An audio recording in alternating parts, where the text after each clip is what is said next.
Hello friends, welcome to civil success point.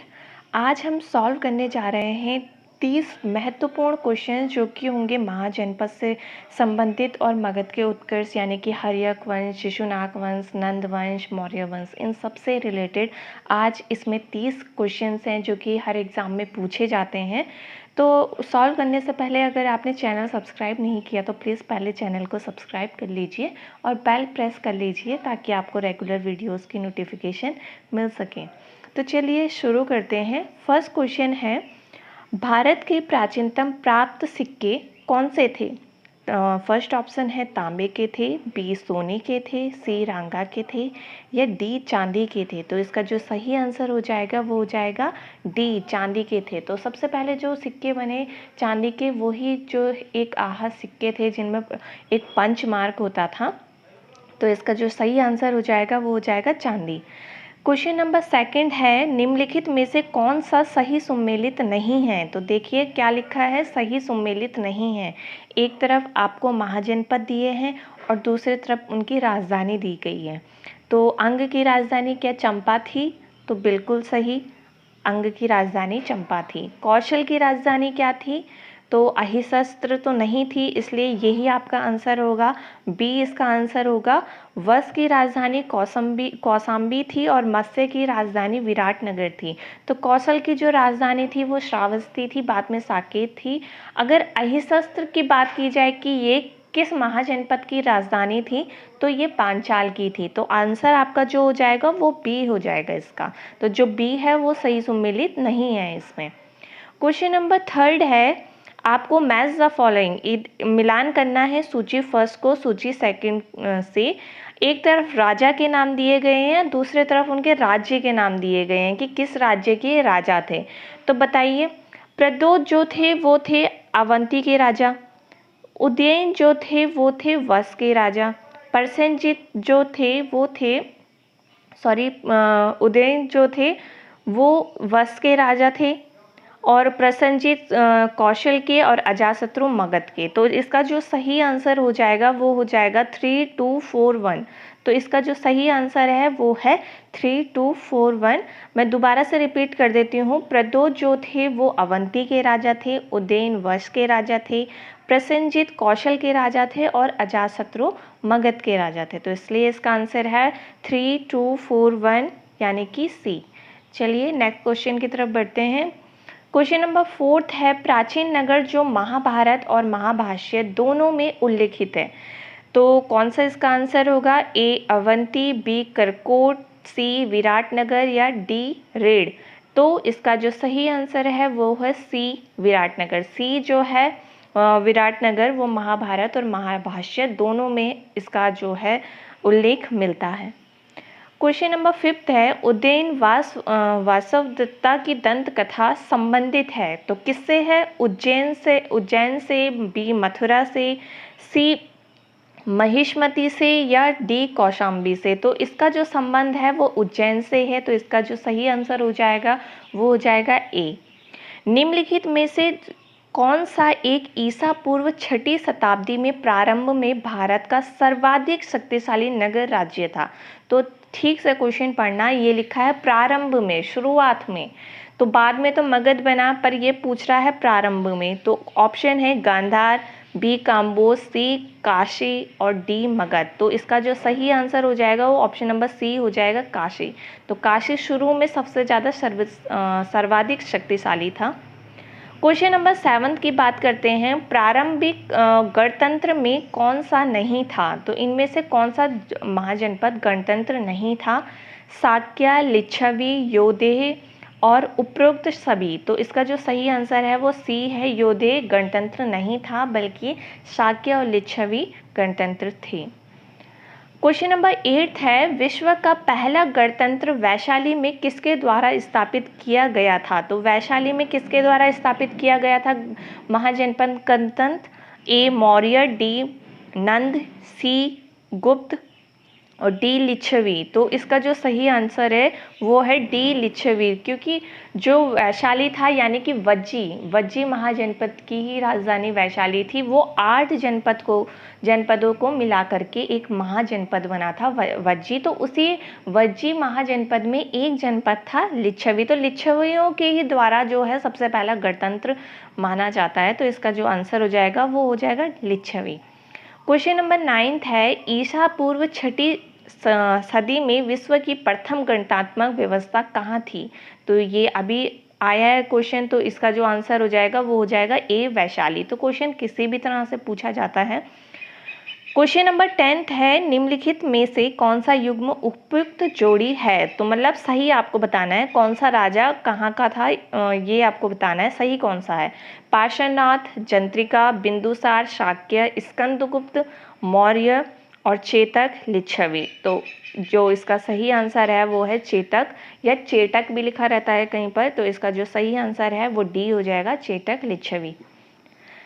Question number 11 है, अभिलेखीय साक्ष्य से प्रकट होता है कि नंद राजा के आदेश से एक नहर खोदी गई थी, यहाँ पर खोदी होगा, खोदी गई थी, वो कहाँ से मिलता है? अंग में, कलिंग में, मगध में, उपरोक्त में से कोई नहीं।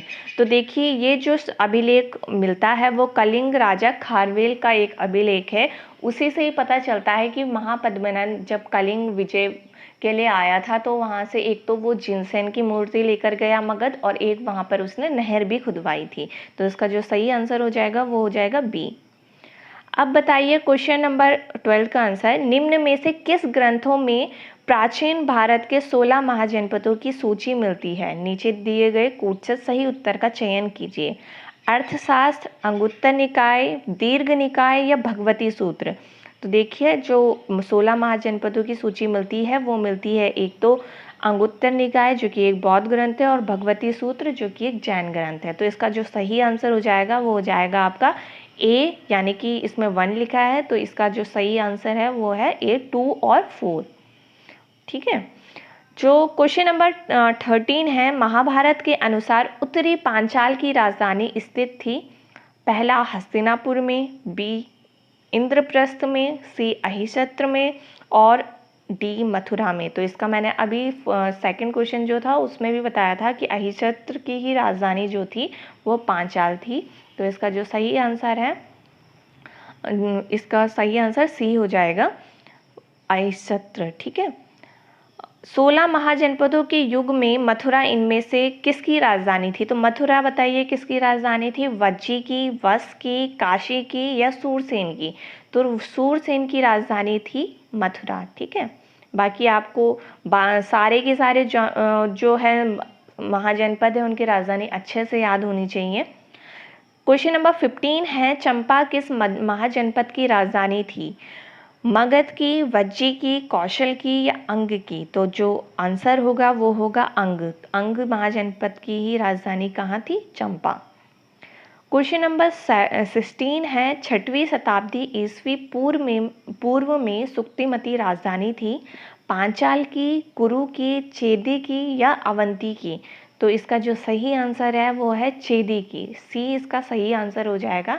तो कुछ जो महाजनपद का मैंने टॉपिक पढ़ाया था उसमें कुछ मैंने थोड़ा सा याद करने का तरीका बताया था कि किस तरह से आपको राजधानियाँ याद करनी हैं।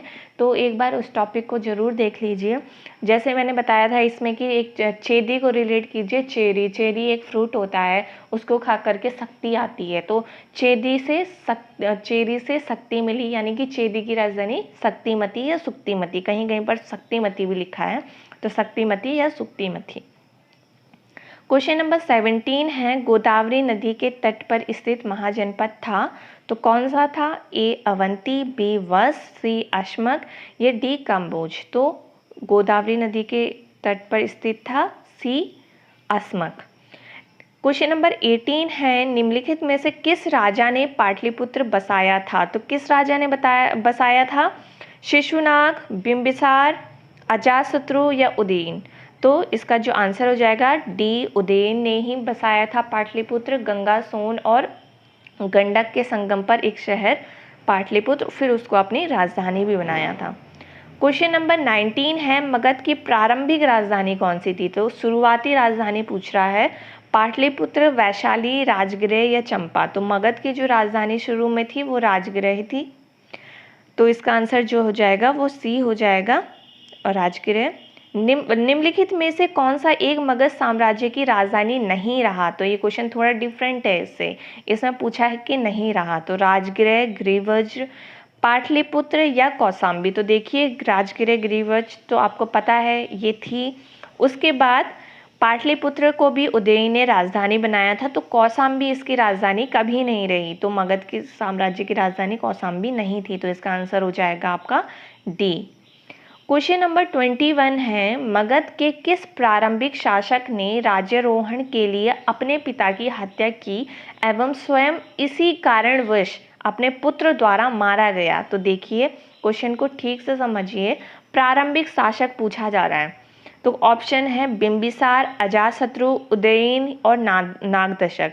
तो इसका जो सही आंसर होगा वो होगा अजातशत्रु। अजातशत्रु ने हर्यक वंश का जो संस्थापक था बिंबिसार, जो उसका पिता था अजातशत्रु का, उसको मारा, उसकी हत्या की, फिर गद्दी पर बैठा और फिर अजातशत्रु का ही पुत्र उसको मारता है उदयन, और इस तरह से वो भी गद्दी पर बैठता है। तो इसलिए जो हर्यक वंश है उसको पितृहंता वंश से भी जानते हैं। तो इसका जो सही आंसर हो जाएगा वो बी हो जाएगा। क्वेश्चन नंबर 22 की बात करते हैं, अजातशत्रु के वंश का नाम क्या था? मौर्य था, हर्यक था, नंद था या गुप्त था? तो हर्यक वंश, बी इसका सही आंसर हो जाएगा। क्वेश्चन नंबर 23 है, राजकुमार जो अपने पिता की मृत्यु के लिए उत्तरदायी था। तो इसमें जो ऑप्शन है अजातशत्रु, चंडप्रद्योत, प्रसेनजीत और उदयन। देखिए अजातशत्रु ने भी अपने पिता बिंबिसार को मारा था और उदयन ने भी अपने पिता अजातशत्रु को मारा था, तो दोनों ही आंसर हो सकते हैं। अगर ये क्वेश्चन आया हुआ है एक्चुअल में, मैंने इसलिए दिया, पर अगर इस तरह के क्वेश्चन आते हैं तो दोनों ही इसके अगर आपने आंसर दे दिए तो दोनों में ही मार्क्स मिलते हैं, नहीं तो क्वेश्चन डिलीट भी हो जाता है। और अगर इसका सटीक आंसर खोजा जाए तो वो अजातशत्रु ही होगा, क्योंकि पहली जो इसने हत्या की थी अपने पिता की तो वो शासक अजातशत्रु ही था, तो इसलिए इसका आंसर अजातशत्रु हो जाएगा। क्वेश्चन नंबर 24 है, मगध में नंद वंश का संस्थापक कौन था? महापद्मनंद, धनानंद, नंदीवर्धन या महानंदीन। तो मगध में नंद वंश का शासक था महापद्मनंद, तो इसका जो सही आंसर है वो है ए। क्वेश्चन नंबर 25 है, मगध का कौन सा सम्राट अप्रोप परशुराम के नाम से जाना जाता है? ए बिंदुसार, बी अजातशत्रु, सी कालाशोक और डी महापद्मनंद। तो इसका जो आंसर है वो है डी महापद्मनंद। तो इसको परशुराम का दूसरा अवतार भी कहा गया है। क्वेश्चन नंबर 26 है, नंद वंश के पश्चात मगध पर किस राज्य वंश ने शासन किया? तो ए मौर्य, बी सुंग, सी गुप्त और डी कुषाण। तो देखिए नंद वंश का जो अंतिम शासक था धनानंद, उसको चंद्रगुप्त मौर्य ने मारा था, किसकी सहायता लेकर के? चाणक्य की, जो उसका गुरु था। तो इसका जो सही आंसर हो जाएगा वो हो जाएगा ए। क्वेश्चन नंबर 27 है, राजा नंद का उल्लेख करने वाला अभिलेखीय प्रमाण है? ए खारवेल का हाथी गुफा अभिलेख, बी रुमंदी स्तंभ अभिलेख, सी रुद्रदामन का जूनागढ़ अभिलेख या डी धनदेव का अयोध्या अभिलेख। तो देखिए जो कलिंग का खारवेल का या हाथी गुफा अभिलेख है उससे ही राजा नंद का उल्लेख मिलता है, तो इसका जो सही आंसर है वो है ए। क्वेश्चन नंबर 28 है, निम्नलिखित मगध राजवंशों को कलाक्रम अनुसार व्यवस्थित कीजिए। तो इसको आपको सीरीज में लगाना है कि कौन सा वंश पहले आया। तो नंद वंश, बी ऑप्शन है सुंग वंश, 3 है मौर्य वंश और डी है हर्यक वंश। तो देखिए सबसे पहले आया हर्यक वंश, उसके बाद अगर बात की जाए इन ऑप्शन में तो आया नंद वंश, फिर नंद वंश के बाद आया मौर्य वंश और फिर आया शुंग वंश। देखिए ध्यान से पढ़िए, ये शुंग वंश है, शिशुनाग वंश नहीं है। तो यही अगर ये सोच रहे हैं कि शिशुनाग वंश है और नंद वंश से पहले आया तो ये आप गलत सोच रहे हैं। ये शुंग वंश है जिसका संस्थापक पुष्यभूति शुंग था। तो इसका जो आंसर हो जाएगा वो हो जाएगा 4132, बी इसका आंसर हो जाएगा। क्वेश्चन नंबर 29 है, निम्नलिखित कथन ए और बी को पढ़ें और नीचे दिए गए कूटों में से सही उत्तर का चयन करें। ए जो स्टेटमेंट है वो है, विश्व के सभी भागों में ईसवी पूर्व 6वीं शताब्दी के एक महान धार्मिक उथल पुथल का काल था। तो ये बिल्कुल सही है। इस समय बहुत संप्रदाय का जो है धार्मिक उत्थान हुआ था। बी, वैदिक धर्म बहुत जटिल हो चुका था। तो ये भी बिल्कुल सही है। जो है वैदिक जो काल था या वैदिक धर्म था वो बहुत ज़्यादा जटिल हो गया था। तो जो इसका आंसर हो जाएगा वो हो जाएगा, दोनों ए और बी सही हैं। अब क्वेश्चन नंबर 30 है, गौतम बुद्ध के समय का प्रसिद्ध वैद्य जीवक किसके दरबार से संबंधित था? तो जो जीवक था वो किसके दरबार से संबंधित था? तो वो था, आपके पास ऑप्शन है बिंबिसार, चंद्रप्रद्योत, प्रसेनजीत और उदयन। तो इसका जो सही आंसर है वो है ए, बिंबिसार। तो जो जीवक था वो बिंबिसार के दरबार में रहता था। तो इसका जो सही आंसर है वो है बिंबिसार। तो ये थे आज के सबसे महत्वपूर्ण 30 क्वेश्चंस महाजनपद से रिलेटेड, मगध से रिलेटेड। तो आप अगर और क्वेश्चन बना सकते हैं तो और क्वेश्चंस भी बनाइए। वैसे इनमें सब कुछ कवर हो चुका है, चाहे वो महाजनपद की राजधानियां हैं, चाहे वो मगध से रिलेटेड सारे राजाओं के संबंध में जो क्वेश्चन बनते हैं वो बन चुके हैं। और जो नहीं बने, जो बन सकते हैं, वो मैं आपको आगे करवा दूंगी। जब एक एंशिएंट की 100-150 क्वेश्चंस की एक क्विज आएगी या मैं आपको दूंगी, तो उसमें मैं करवा दूंगी जो छोटे छूटे हुए क्वेश्चंस होंगे।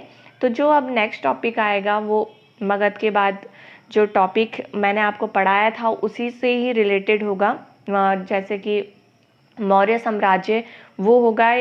तो आप उसको अच्छे से रिवाइज कर लीजिए और उसके एमसीक्यूज़ भी खुद से बनाने की कोशिश करिए। तो नेक्स्ट जो एमसीक्यूज़ होंगे उनमें मिलेंगे। तब तक अपना ध्यान रखिए। Bye bye, take care.